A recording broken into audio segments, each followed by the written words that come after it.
Listen, I have to share something with you that took place out of public view at the White House that almost no one is discussing. Two men entered a room together. One of them misrepresented what occurred when they came back out. And what makes this truly unbelievable is that both of them are still misrepresenting it right now. Here's what we can confirm. Trump's Treasury Secretary appeared on national television and said one version of events.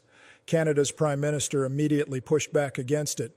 And the reality sits somewhere between those accounts, and it's far more dangerous than either side wants to admit. So let me rewind to January 20th, 2026, Davos, Switzerland at the World Economic Forum.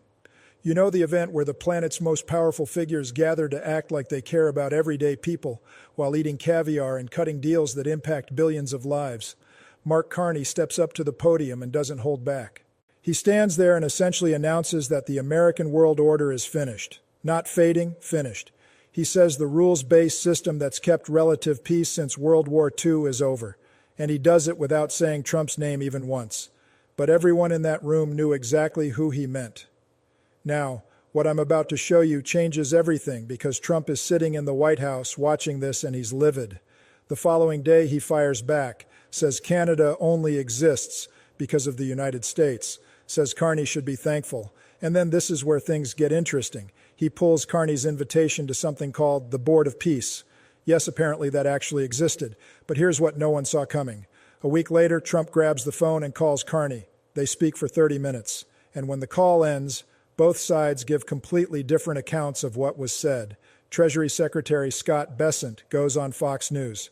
This is the man responsible for all of Trump's economic policy, and he says, and I quote, Carney was very aggressively walking back his Davos remarks. Walking them back meaning he apologized, meaning he backed down. But wait, it gets worse. The very next morning, Carney steps in front of reporters in Ottawa and says, to be absolutely clear, and I said this to the president, I meant what I said in Doves. No apology, no retreat. The exact opposite of what Bassan had just claimed on national television, so someone is lying. Either Trump's Treasury Secretary invented a story about a phone call, or Canada's Prime Minister is pretending he held his ground when he actually folded.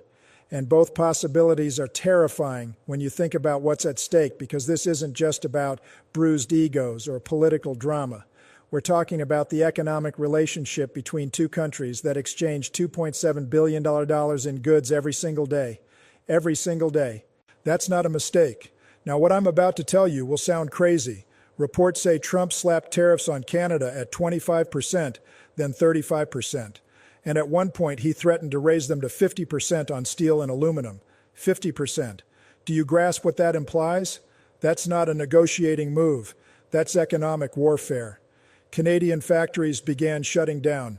Thousands of jobs vanished in Ontario alone. The aluminum sector was crushed. Forestry workers were laid off. And all of this because these two men can't sit in a room and reach an agreement.